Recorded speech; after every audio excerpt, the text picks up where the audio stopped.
I've warned about central bank digital currencies for years. They're all these things, Danielle, they're sold on the basis of convenience. It's better, faster, cheaper. Credit cards are clunky, 2.5% fees. Get me a central bank digital currency. We can have our own account at the Fed on our iPhones, and I can send money to you. It's like Venmo with a Venmo on the Fed wire, right? Except that they've got all your data. They know what books you're buying. They know what religion you are. They know what groups you contribute to. They know what political party you are. And when they want to profile you, seize your money and shut down your accounts, debanking, and that's going on. It's very easy to do. So, or just confiscate your money. So, which the U.S. is doing to the Russians. This is all happening all around us, and you're right about Vietnam. But we've seen it. We've seen it elsewhere. It happened in Cyprus in 2015. It's happened, over and over again. Over the last few years, the way we move money has been shifting fast. We've gone from cash and slow bank wires toward digital payments, apps, and now stablecoins, private digital tokens that are supposed to track the US dollar. On the surface, it's all about convenience. Faster, cheaper, easier payments. But behind the marketing, there's a much bigger question. Who actually controls these systems? Who gets access to all that transaction data? And what happens when governments start using new payment rails for more than just efficiency? In a recent interview, Jim Rickards, a longtime financial author and commentator, lays out why this transition isn't as harmless as it sounds. He focuses on the rapid rise of stablecoins and on new laws like the Genius Act, which aim to make them easier to use at scale. According to Rickards, these tools may seem modern and innovative, but the way they're designed could open the door to problems far more serious than just higher transaction speed. At the core of his analysis are two key issues. First, stablecoins themselves. They claim to be as good as dollars, but they aren't fully transparent or consistently regulated. Second, the policies being pushed, like the Genius Act, remove a lot of regulatory friction but leave unanswered questions about what's really backing these coins. Put those together, massive adoption, limited oversight, and weak guardrails, and you get a system that looks smooth on the outside but can break down very quickly in a crisis. Rickards' point is simple. This isn't about hyping fear, it's about recognizing the risks baked into the structure. When tokens act like dollars but can be redeemed instantly and at scale, you're not just building a better payment app, you're creating new ways the financial system can fail.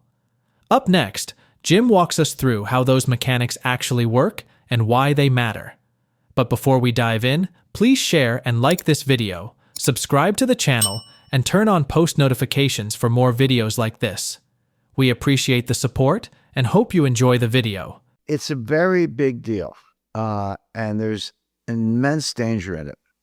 But it's not the danger that Putin is talking about. In other words, there is a narrative around it. Well, there are two narratives around this. They're both wrong, and I'll explain why. So the first narrative is, coming from the White House, also Howard Lutnick, who's, a big backer of Tether, which is one of the biggest, I think, stablecoin. So what the Genius Act does, it facilitates the sponsorship and issuance of stablecoins. Maybe we should take a minute just to explain what a stablecoin is. It's a cryptocurrency, but so-called.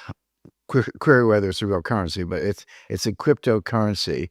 But what a stablecoin purports is that you give the sponsor $1, they give you a token or a cryptocurrency, whatever it might be, and they pledge to maintain that value. It's always going to be worth $1. So you can take your stablecoin, do whatever you want in the crypto world.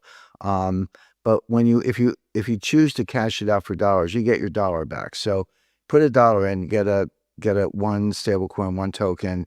When, as in if you want to redeem it, you redeem it and you get your $1 back. So that's the value. The biggest one is Tether, but there are a bunch of them out there. The Trump family are sponsoring new cryptocurrencies. New stablecoins. I want to be specific about stablecoins. Others are doing them. I mean, candidly, Daniel, I get 2 or 3, offering documents per week for, invest in this new, not just investing in the coin, but investing in the sponsor for the coin, the companies that are doing it.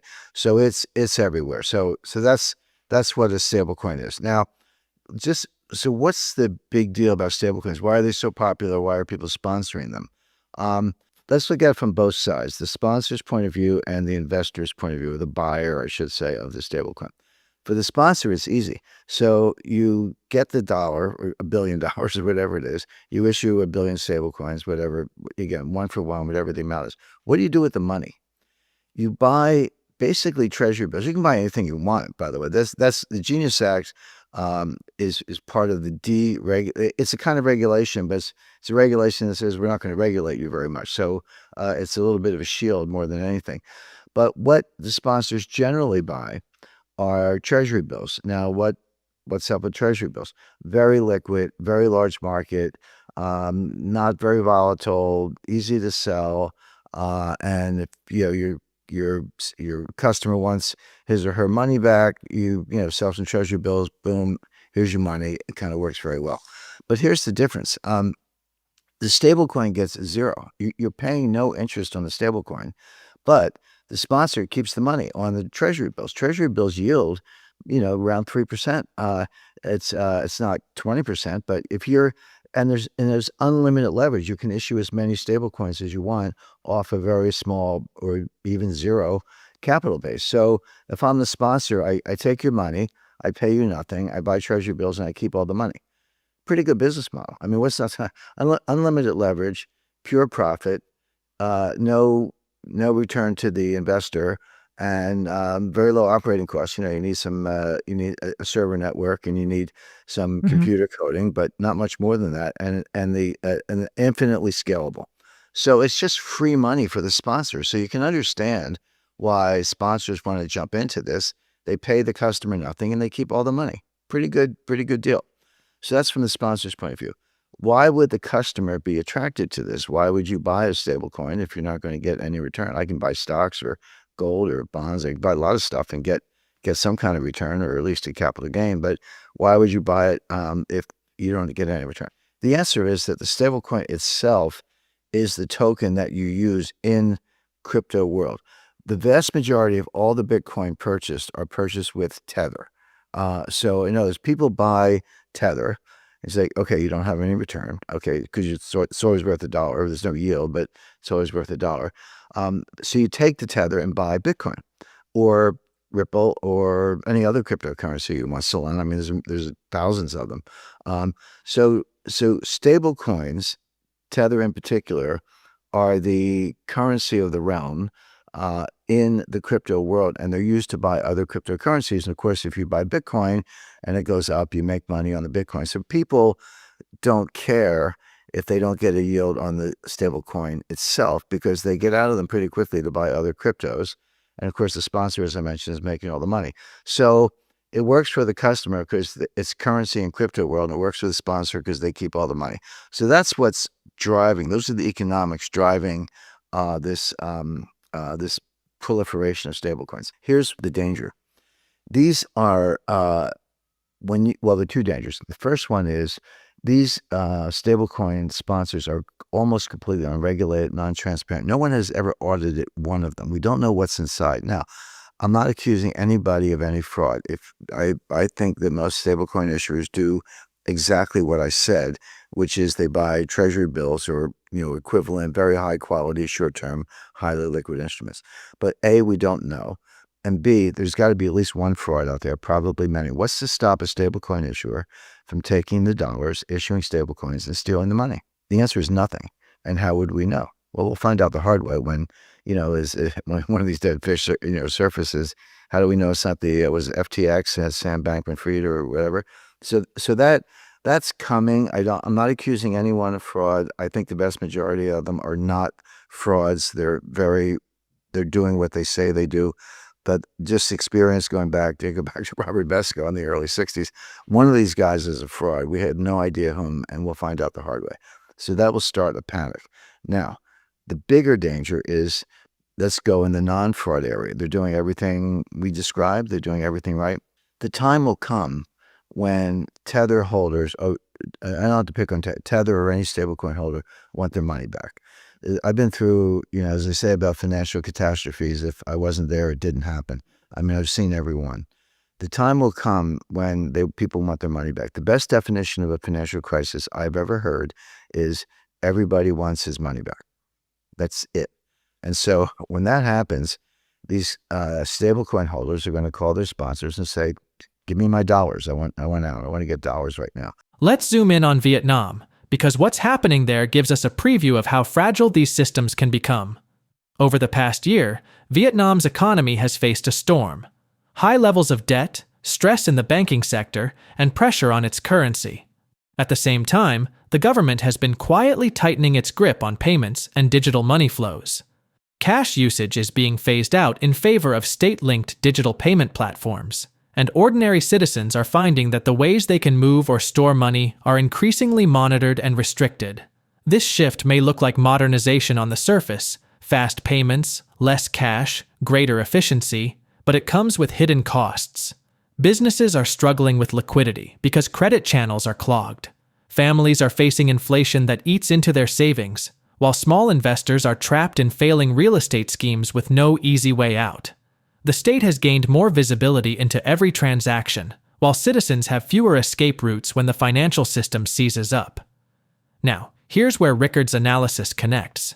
Stablecoins in the US are being sold as convenience tools, instant payments, cheaper transfers, just like Vietnam's digital rails. But as he points out, when confidence evaporates, the runs happen at digital speed. If that kind of freeze-up can happen in a smaller economy like Vietnam, imagine the shockwaves in the US, where trillions of dollars are tied into short-term markets. A sudden redemption wave could lock up money markets, spread to banks, and create exactly the kind of panic that allows policymakers to introduce emergency fixes that look a lot like permanent control. The Federal Reserve Bank of New York open market desk only deals with approved banks. They're called primary dealers. These are the market makers in the U.S. Treasury market. I was counsel and chief credit officer at one of the primary dealers for 10 years. I talk to the Fed every day. I understand this market in depth. Is the Treasury bill market the most liquid securities market in the world? Yes, it is, but it's not unlimited. Try selling $1 trillion of Treasury bills in one day. Good luck. They're going to shut the market. And so when you get this run on the bank, it's a classic run on the bank, probably accelerated by AI. But when you get this run on the stablecoin bank, these are what they are, Danielle. It's not complicated. They're basically unregulated money market funds. What happened to money market funds in October 2008? They froze up. The Fed bailed them out. They bailed out the commercial paper market and the money market funds. They broke the buck, and because they couldn't sell they had Treasury bills, but they also had CDs. This was General Electric, was the biggest issuer of commercial paper. They had commercial paper, CDs, etc. They couldn't sell them fast enough to pay off the claims. The market froze up, and the Fed bailed them out. Now, is the Fed going to bail out the stablecoin market? I don't think so. So you're going to have a financial panic of unprecedented proportions. The Treasury market is going to seize up, not because of China or Russia or anybody else, but because stablecoin sponsors are going to be selling treasuries to get cash to pay off claims, and they're not going to be able to do it. But yeah, it's a trial run. I mean, I've warned about central bank digital currencies for years. They're all these things, Danielle, they're sold on the basis of convenience. It's better, faster, cheaper. Credit cards are clunky, 2.5% fees. Get me a central bank digital currency. We can have our own account at the Fed on our iPhones, and I can send money to you. It's like Venmo with Venmo on the Fed wire, right? Except that they've got all your data. They know what books you're buying. They know what religion you are. They know what groups you contribute to. They know what political party you are. And when they want to profile you, seize your money and shut down your accounts, debanking, and that's going on. It's very easy to do. So, or just confiscate your money. So, which the U.S. is doing to the Russians. This is all happening all around us, and you're right about Vietnam. But we've seen it. We've seen it elsewhere. It happened in Cyprus in 2015. It's happened, over and over again. Yeah, get ready. First of all, you're correct that Trump issued orders saying you can't have a central bank digital currency, but the research, the R&D continues. They continue to develop it at the bank level. So bank to bank, B of A to Citi or Citi to Morgan Stanley, et cetera. That's going on. So do you and I have central bank digital currencies? No. But behind the curtain, the bank to bank blockchain transfer system is still being developed so that when Trump won't be president forever and MAGA won't be dominant forever, when the time comes, to impose this, it'll be very easy to do because they're continuing the R&D. I guess my question for I'm sure people are wondering this at home, Jim, because you gave so much incredible information, is if we're forced to be in the digital dollar of, backed by stablecoin of whatever, we run the risk that our accounts and our money can be frozen, that we lose that control. Well, yes, but not just the risk. It's going to happen. Show me a market where it didn't happen eventually. I mean, they studied the history of financial panics. There were some in the mid-14th century, in the 1350s. The two biggest banks in Milan were the House of Bardi and the House of Peruzzi, and they both Florence rather, sorry, and they both froze up. It was kind of played right into the Black Death.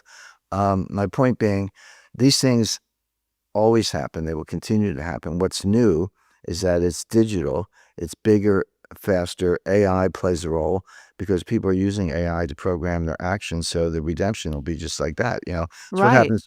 So what happens? Silicon Valley Bank, one tech billionaire gets on his iPhone or her iPhone and says, get my money out of Silicon Bank. Boom, send, and then calls his friend and says, get your money out fast. This was happening at, the speed of light is a cliche, but it was the speed of light.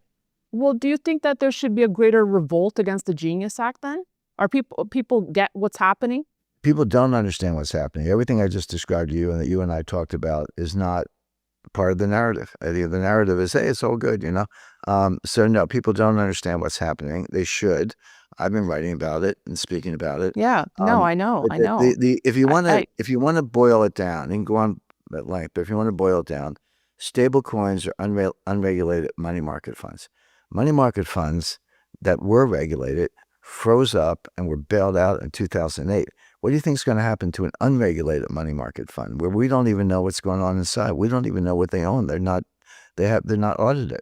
So is there anything, I know I always ask this, what can we do to fight back? What can we do? Well, first of all, everything we just talked about has the backing of the Trump White House. So, and Howard Lutnick and the Secretary of Commerce, Scott Bessent's on board, et cetera. So not much we can do in Washington. What can we do personally? Yeah, get some physical gold. I've always recommended 10%. Have cash in the form of high quality bank deposits, not stablecoin. Don't think of stablecoins as cash, but real cash. And that can be treasury bills in a brokerage account or a bank account. Those actually are regulated. They are, up to $250,000. They're guaranteed by the FDIC. But with not much work, you can get up to millions of dollars of cash, all guaranteed by the FDIC, because the husband and wife can have multiple accounts. You can go to 5 different banks. There's a little paperwork involved, but it's not hard to get, $4 or $5 million in FDIC insured deposits, and that'll be fine. And other hard assets, real estate, et cetera. So let's picture what this kind of crisis would actually mean for everyday people. Imagine waking up one morning to find your bank app frozen because regulators halted withdrawals to calm the system. ATMs run dry within hours. Businesses can't pay suppliers. Paychecks are delayed because payroll systems rely on liquidity that's suddenly gone. In Vietnam, this is already playing out in slow motion. Families selling assets at fire sale prices, small shops shutting down because customers have no reliable payment method, and entire neighborhoods watching savings evaporate. In the US or Europe, the same patterns would look different, but the pain would be just as real. Grocery store shelves thinning out because supply chains can't get financed. Credit cards suddenly declining because banks are caught in the liquidity crunch. Ordinary retirees watching their pensions fall in value, while policymakers tell everyone to stay calm as they roll out emergency digital rails that decide who gets access to funds and who doesn't. This is why Rickards' warning cannot be dismissed as abstract. We've seen versions of it before, in Argentina, where capital controls cut citizens off from their savings, or in Cyprus, where banks literally seized deposits to stay afloat. The difference now is speed. Digital systems make these shocks unfold, not in weeks or months, but in hours. By the time the news hits, the doors may already be closed. That's why preparation isn't optional. Everyone needs to think about resilience now. That means keeping a portion of assets outside purely digital rails, understanding the vulnerabilities of your bank or broker, and having real, tangible stores of value that don't vanish when a switch is flipped. It's not about panic. It's about having options when others don't. For thousands of years, gold and silver have been the anchors people turn to when financial systems falter. Unlike paper promises or digital tokens, they don't depend on a government guarantee or a sponsor's balance sheet. When empires collapsed, currencies were devalued, or banks shut their doors, gold and silver remained money accepted everywhere, across borders and across centuries. In moments when trust in paper evaporated, these metals provided a way to preserve wealth, feed families, and rebuild when the system eventually reset. And make no mistake, we are entering what many analysts call a financial war. Nations are already weaponizing currencies, freezing reserves, and cutting rivals out of payment networks. In that environment, the assets that survive aren't the ones dependent on digital systems or government permission. They're the ones with intrinsic value and universal recognition. Gold and silver fit that role perfectly. They can move across borders discreetly, settle debts when paper fails, and act as neutral stores of value in a world where currencies are being used as tools of economic warfare. When the rules of the game are rewritten, metals will be one of the few assets that still hold their power. Because the reality is this: once the system seizes up, it's too late to prepare. The people who will survive financially, maybe even thrive, are the ones who took steps early. Don't wait for the headlines. Don't assume it can't happen here. The warning signs are already in front of us, and the time to act is now. If you liked this video and want more like this, please share, comment, and hit the like button.